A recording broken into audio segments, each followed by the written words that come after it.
Ito na ang pinakahihintay na hatol. Inautos na ng Korte Suprema ang pag-aresto kay Pangulong Kuting Jr. matapos mapatunayan ang pagkakasangkot ng Pangulo sa mga kasong may kinalaman sa katiwalian at pag-abuso sa kapangyarihan. Kasama ng mga otoridad sa operasyon si Vice Presidente Inday Sara Duterte na nagsilbing kaagapay sa pagtiyak na pagsunod sa desisyon ng Korte. Ayon sa mga ulat, ang Korte Suprema ay naglabas ng resolusyon na nagpapatibay ng warrant of arrest laban kay Kuting batay sa mga akusasyong uugnay sa kanya sa mga hindi tamang transaksyon at pag-abuso ng kapangyarihan sa nakaraang mga taon.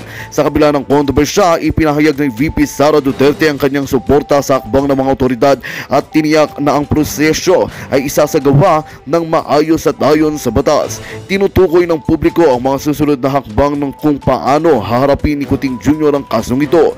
Ang desisyon ng Korte Suprema ay nagdulot ng mga katanungan at haka-haka sa mga susunod na pangyayari sa pamahalaan, habang ang sambayanan ay naghihintay ng mga pahayag mula sa Malacanang. Patuloy na umaasa ang mga Pilipino na ang hakbang ng ito ay maghatid ng katarungan at pagbabago.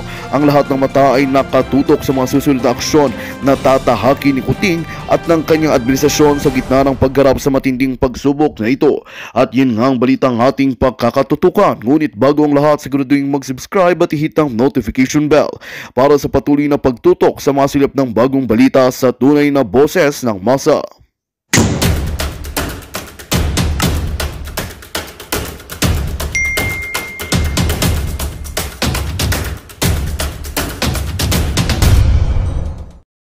Anti-Duterte, paano na to?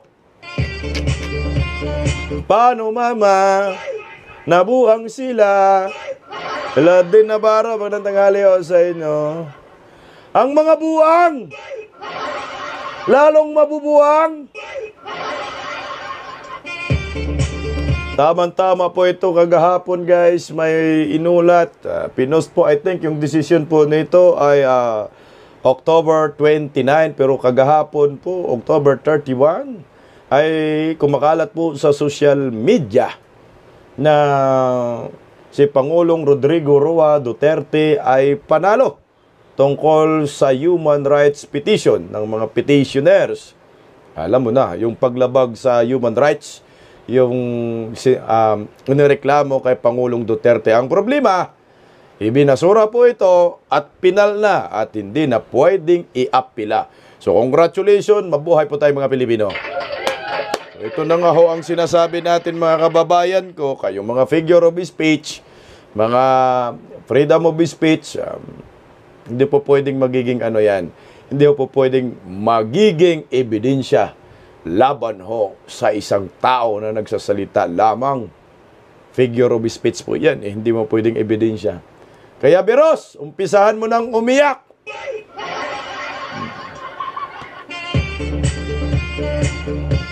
Ito po, pag-usapan din po natin. Alam niyo ho kasi, minsan, akala ho natin, sa mga panahong ito ay naiwanan na si Tatay Digong ng kanyang mga supporters, no? Social media. Iyon pala, lalong nabuhayan ng loob ang mga Duterte diehard supporters nung pag-attend ni Tatay Digong sa Senate hearing. Mukhang napaganda pa. Talagang hindi mukhang napaganda. Talagang napaganda. Napaganda pa po sa part ng mga Duterte at sa ating mga supporters ng mga Duterte. Dahil lalong nakita ng maraming Pilipino na yung isang Rodrigo Roa Duterte na yung tatak kamay na bakal ay may paninindigan at kailanman hindi kumakambyo. Gaya po nito. Nagulat po ako kay Senyora.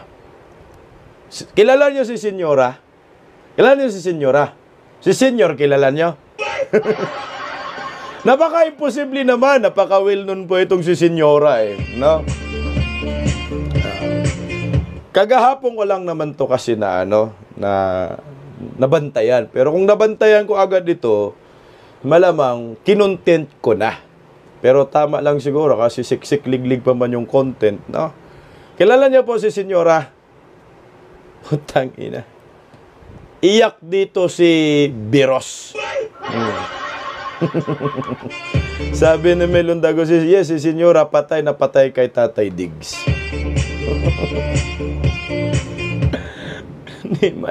Believe ako kasi alam mo man siya kasi hindi ko maalam kung ano yung mga content niya, kung ano-ano lang pinopost. Pag nag-post, million yung reaction, million yung views. Pero nabantayan ko lang dahil nag-post po siya, patama po dito kay Biros. At sa mga galit kay Tatay Digong. Magalit kay Tatay Digong. At naglabas pa po siya ng datos. Kasi alam naman ho natin na pag ikaw ay suportado ang mga Duterte, nanganganib ka sa social media. Tama? Manganganib ka sa social media at pwede kang mabura anytime. Pero hindi siya natakot. Alam niyo po ba ang kanyang followers? 6.8 million. Ganun karami ang kanyang followers. At ang maganda pa, yung reaction, lahat, majority, 100%, I think 100%. 100% pabor kay Pangulong Duterte. Puta sampal ito kay Hontiveros. At pag-usapan din po natin mga kababayan ko, itong takot. Itong takot ni Ngagba. Hindi yan si Sasurgando, si Senyora. Hindi yan si Sasurgando. Ganda yan sa personal. Di ko pa nakita personal, pero nakita ko siya sa isang parang mga social media influencer. Maraming award. Natakot si Ngagba kay Vice President Inday Sara Duterte. Ay, may hula ko, bistak si Senyor. Hindi yan si Senator Amy. Hindi, nakita ko na yan. Bata pa yan, siguro mga nasa 20s pa yan ang edad ni Senyora. Nasa 20s pa yan, edad ni Senyora. Yung ganyang hugis ng mukha niya, pareho lang, pareho. Nasa 20s yan si Senyora. 20, siguro, wala pang 30s yan. Hindi siya ganun katangkaran. Nakita ko na yan. Hindi ba si Senyora Saba yan? Ngagba! Biglang bumisita! Happy Ondas Nyor! Binisita ang huhukayin ni Vice President Inday Sara Duterte! Baka binuntahan ba ni Bangag ba? Pero pansin ko wala si Palaka. No? Hindi sumama si Palaka, baka may may jet lag pa tong animal. No? Galing man sa galing sa galing pa yan sa sila sa Thailand. No, matindang kasal eh. So, si Ngagba pumunta talaga eh. No? At binisita niya yung hukay ni Inday. Baka wala ng buto. Sabi ni Dino, natakot yata baka tinutuong hukayin. Bukod riyan, ang pinaka dang jay. Kaya nga sinabi kong natakot siya dyan. Tinanong kasi siya ng media. Tinanong siya ng media tungkol sa sinasabi ni Inday Sara. Huhukayin. Yung tata niya itapon sa West Philippines Sea. Natakot, narinig niya yung Inday Sara, natakot siya eh. Ngumiwi na lang.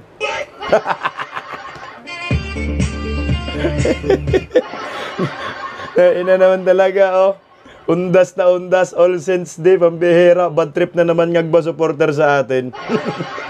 Sabi ni Jean Marquez, may hangover pa si Palaka Bisdak. Lasing pa yun.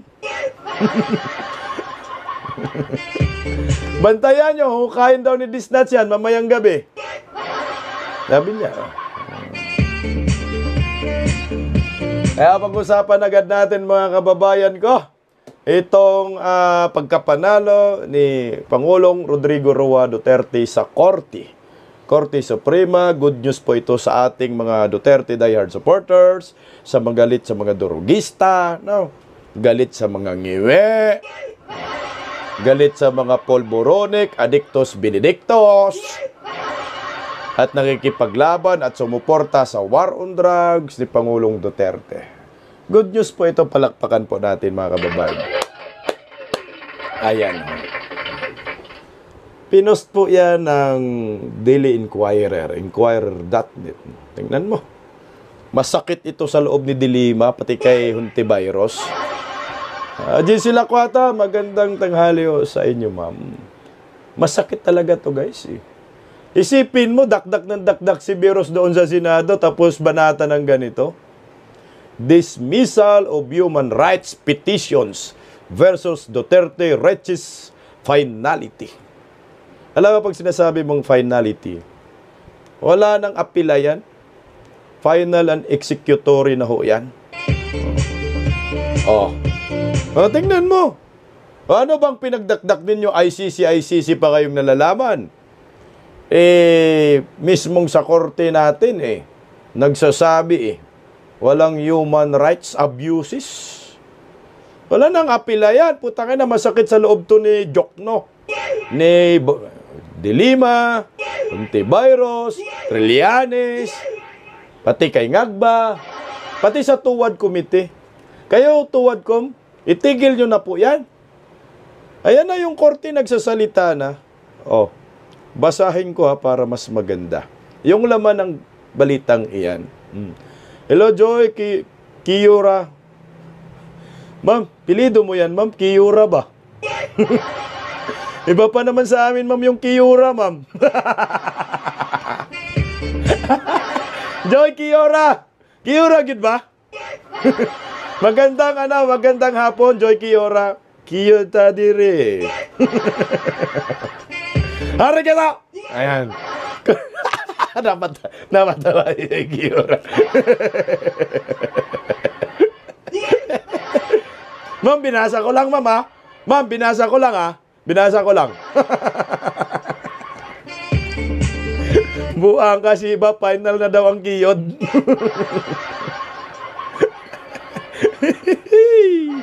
Whole sense din ngayon, wag magkalat. Ito, basta, okay lang. Okay lang. Okay lang, di off naman Ma'am, okay lang, ma'am. Day off naman, holiday. Roko-roko talaga ba? Pag narinig na ni Risa Hontiveros, atay, basa na naman. Ito, basa. Dito muna tayo para masaktan ng mga animal. Gagi talaga naman. Ito. Manila, Philippines. The dismissal of petitions for protective writs filed by several human rights groups where former President Rodrigo Duterte was impleaded has attained finality. In a document made public Thursday, the Supreme Court has already released the entry of judgment for the case of which a decision has become final and executory in April 29, 2024. Pag sinasabi mong final and executory, wala nang apila. Tama? Putang ina, kahit magulong-gulong ka dyan, Franz Castro, wala ka nang malalaman. Wala ka nang apila dyan, wala ka nang magagawa. Joy, Kiyura ba? Salamat sa pakulay. Paano yan? So yung mga imbestigan nila, mga buang, niluloko lang ang taong bayan. Sampal sa mukha nito guys, ng Quadcom ha. Biglang naglabas. Isipin mo kailan ba hearing 28. O yung decision ng Korte Suprema, April 20. O hindi pala to April pa pala tong decision Inilabas lang kagahapon. Has become final and executory on April 29, 2024. O bakit ang tagal nila pinapublic kagahapon pa? Under court rules, an entry of judgment means The decision was already recorded in the Supreme Court's books and can no longer be appealed or revised. Patay! Sayaw na lang tayo dito. Kikiyod-kiyod.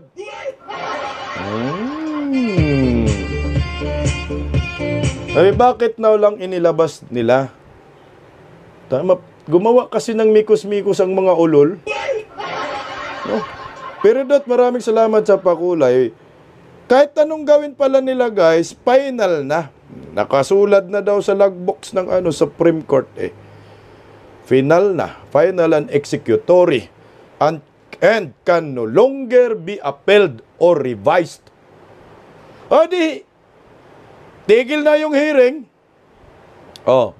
The case was about the petition for review filed by Karapatan Rural Missionaries of the Philippines in Gabriela. Ito, mga komunista pala nag-file that sought a reversal of the Court of Appeals. No? Dismissing their petition for writs of amparo in habeas data to protect their members. Wala na. Binasura. So, ibig sabihin, mabuhay po tayong mga Duterte diehard supporters. Hindi lang tayo mga Duterte diehard supporters, kundi maraming mga Pilipino. Wala na, hindi na maaapila, hindi na nila kayang iapila. Kahit siguro si Bangag, si Bunyeng, na kayang bumuhay ng patay, hindi na kaya ho ito. So, ang gawin na lang nila, gawa-gawa na lang sila ng kaso uli. Kaso kung maggawa-gawa sila ng kaso, halatado na masyado na dismiss naman ito guys, itong mga human rights na ito. Hello, magandang tanghali po Aki. So victory po ito sa lahat ng maraming Pilipino. Sabi ni Manuel Lim, ayon daw sa source, bayad daw kada yan. Sinabi man ni yan? Sinabi man ni Pulong yan? Advance iyak na. So, good news po para sa ating mga Pilipino na gustong matipok ang mga matipok lamok, itong mga durugista. Siyempre, ayaw natin sa droga animal. Sino bang gusto magdruga-druga? Si Biros lang naman. Kaya marami po talagang sumusuporta kay Tatay Digong. Maniwala kayo sa akin. Kaya tayo nga dito sa Bisdak Pilipinas, kahit hindi nagla-like yung mga trolls, nanonood pa rin, di ba? Hello, manicuristang Ilongga, magandang tanghali sa inyo. Tingnan niyo po. Ako, believe lang ako talaga sa mga hindi nangiiwan kay Tatay Digong. Tama? Sa kabila po ng mga batikos, kay Tatay Digong, Senado, Kongreso, sa mga Duterte, believe lang ako sa mga may prinsipyo na mga Duterte diehard supporters mula noon hanggang ngayon. Believe ako sa kanila talaga. Na hanggang ngayon ay dumidipinsa pa rin sa Tatay Digong, Duterte pa rin. Hindi natitinag ang kanilang prinsipyo. Bibihira po yung ganong klaseng tao na kahit busalan ay tuloy pa rin ang pagsuporta sa katotohanan. Lalo na ho ngayon na under Marcos admin na lahat ng mga media ay may busal. O, tingnan nyo po. Believe po ako dito kay Senyora. Ayan o. Patay iyak dito si Palaka. Si Senator Aimee laging nagpapansin dyan kay Senyora Sa mga hindi po nakakilala kay Senyora, ayan po yung kanyang FB page, no? Mga 6.8 million lang naman. Grabe yan, guys. At hindi po yung followers niya, no? Duterte diehard supporters naman talaga ito. Pero ngayon, magugulat ka dahil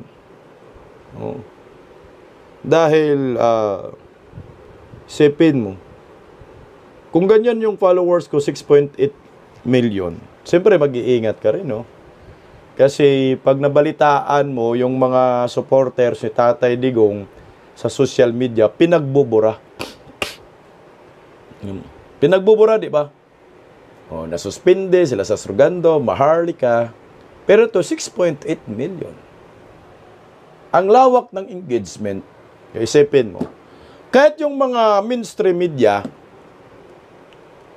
ayaw sumuporta sa mga Duterte, meron rin naman talagang mga vlogger, mga DDS na may malawak na mga followers. Si Sas nawala yung page niya. Nawala. Pero simple lang naman yung ribat niya dito. Hindi naman masyadong harsh, pero sapul si virus dito. Tingnan niyo po. Ang maganda lang, nagbigay pa siya ng datos. Yan ang maganda dyan. So, pag sinasabi mong fake news, hindi mo mababato ng fake news. Ayan po si Senyora yung post niya. Kahit silipin niyo po ngayon yung post niya, nandyan pa rin ho. Yung post ni Senyora. Hindi pa rin po yan nabubura. Kasi kanina ko pa lang po yan nasilip. No? Ito kasi post ng ibang vlogger. Pero ako, sinilip ko siya para ma-confirm natin kasi baka naman fake news. Pero ako sinilip ko ho talaga. Sinilip ko ho talaga. Mamaya. Ang sabi dyan ni Senyora, Duterte pa rin. Sipid mo, may tatlong pang question mark, galit na galit. Duterte pa rin. Kung hindi dahil sa war on drugs, hindi natin malaman kung gaano katalamak ang druga at milyong-milyong Pilipino na pala ang lulong. Real talk yan. Totoo ho yan. Kung lang walang war on drugs, hindi mo malaman yung kapitbahay mo bangag. Kung walang war on drugs, hindi mo malalaman yung kamag-anak mo bangag. Hanggang ngayon, di pa rin matanggap ng majority ng mga Pilipino suportado ang war on drugs ng President. Tama ka dyan. Majority of the Filipino people, suportado po talaga ang war on drugs ni Duterte. Kaya nga nanalo siya dyan. Nanalo dahil dyan. Salamat sa pag-invite kay Duterte sa Senado na numbalik ulit kung bakit ko siya sinusuportahan noong 2016. We love you, PRRD. Iyak ka na. May pang-aasar pa. Ito yung isa sa mga halimbawa ng mga supporters na mula noon hanggang ngayon, hindi pa rin nagbabago. Maraming salamat, Ma'am GGR, sa Pakulay Idol. Reward to Hontivirus Dalimaw. Thrilling sa pagkatalo nila. Abuloy ko kay Castro. Sintabo lang po baon nila sa impyerno. Tama, ma'am. May tulay na sila papuntang impyerno, ma'am. Gumawa ng tulay si Dayonyor sa impyerno, papuntang impyerno, wala lang bakal. Nag-apak mo laglag ka diretso. Okay, balik tayo kay Senyora. Ito yung sinasabi ko sa inyo. Hindi nababayaran. Hindi nababali. Itong ganitong klaseng supporters, Duterte diehard supporters, DDS 2016 pa. Sabay-sabay kami dyan.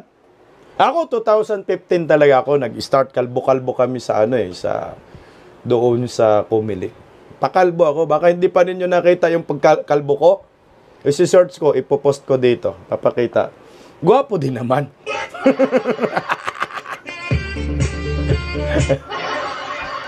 Tapos yung batch namin sa Comelec, kasama Davao Group, picture.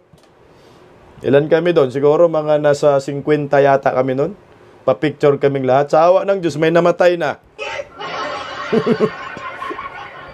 May namatay na. Yun sa Comelec. Hello, Ma'am Emily de Bryant. Magandang tanghali po sa inyo. Ito yung may paninindigan. Kung totoosin, para sa akin, mukhang na-opera na to si Senyora ni Tambaluslos. Hindi lang siguro nagpadala. Para lang sa akin, hula ko lang 6.8 million Isipin mo si Rindon, inopiran. Makagago, inopiran. Si Sian, Pambansang Marites, inopiran. Malamang itong si Senyora, inopiran, hindi lang nabibili ang kanyang prinsipyo. Tingnan mo yung datos na nilagay niya. 1.4 nga yung nilagay, ay yung datos na nakita niya dyan eh. Pero may mga link siya dyan sa post niya. 1.4 million na Pinoy surrendered for rehab under drug war. 88% the Pinoy support war on drugs. 73% says EJK Hapin survey. 81% Filipinos feels safer due to war on drugs. Totoo naman talaga yan. Majority of the Filipino people talaga. Putang ina, si Raulo man, kung hindi mo sasabihin na ligtas ka nung panahon ni Tatay Digong, buang talaga naman, oh. Ito yung tunay na survey sa social media. Tingnan mo, ha. Ipalabas ko na lang to kasi gusto kong i-connect. Kasi papasukin natin yung loob ni Senyora. Hindi yung loob mo, Senyora, ha. Yung loob ng post ni Senyora, pasukin natin, may ginawa akong PowerPoint video konti. Kasi yung mga ulol, oh, pagkatapos po pumalpak ang Marcos admin sa pagresponde sa bagyo, bagyong Christine, bagyong Leon, baha dito, baha doon, ang mga buang, pagkatapos magbuang-buangan itong si, Wag. Yan. Wag. Wag. Wag. Wag. Wag. Huwag mong subukan. Masisira ang buhay mo. Okay. Pagkatapos magbuang-buangan yan,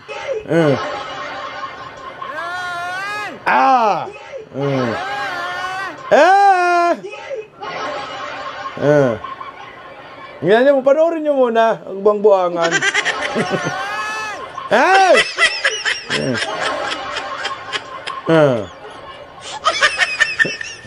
Wag mong subukan. Anet Gardosi, magandang tanghali ho sa inyo. Pagkatapos magbuang-buangan sa dyan na walang pumansin, pagkatapos sumablay ang Marcos admin, buang talaga, oh. O, tingnan mo. Nagpalabas ng survey sila. Bagsak na daw si Inday Sara. Isipin mo yan. Ako'y natutuwa lang ako sa inyo. Dahil kahit man dyan lang, manalo kayo. Doon pa nga lang, wala man pumalakpak. Ang sabi sa survey ng Okta, si Inday Sara daw bumagsak. Naungusan daw ni Tambaloslos. Oh. Nangunguna si Ngagba. Sunod si Tambaloslos. Si Inday Sara bumagsak. Sabi ni Dino, kalukuhan yan. Sobrang kalukuhan talaga. No? Buang talaga. Dito pa lang masasabi kong piki. Tama yung sinabi ninyo, bot-bot yan. Bot-bot talaga yan. Hello, Ma'am Lablin si Bukawa. Kasi kung totoo yan, sa post pa lang nila yan, maraming matutuwa. Oh. Kalukuhan buang talaga, oh. Tingnan mo, ha. Post nila yan, pero tingnan mo naman yung reaction. Tingnan mo, ito yung post ng News 5, yung survey na yan. Sige nga. Kung totoo yan, buang, tingnan nyo, ho. Ayan, oh. Tingnan nyo po yung laman. Oh. Tingnan nyo, ha. Tingnan nyo yung laman. Yan yung laman sa comment section. Yung post nila. Puro tawa man. Puro tawa yung reaksyon. Wala mang like. Sabi dyan, nandun si Carlo Catiel, oh. Tumawa rin si Carlo Catiel dyan, oh. 27,000 plus, puro tawa. Yung mga comment section, dagang salamat kaayo, Mr. Chair. Ayos din ang trip nyo, ha. Dami nyong napatawa. Di ba? Laban Inday Sara. Daming napatawa. Yung post ka dyan, 12,000 ang patawa. Lahat ng reaction, ngiwi. Kaya mo, tingnan natin kung ilan yung reaction. Ilan yung reaction na tawa-tawa para kumpara natin. O, tingnan mo, buang talaga. Isipin mo, Sa 27,000 na nag-react, no? Sa awa ng Panginoon, 26,000 natawa na lang.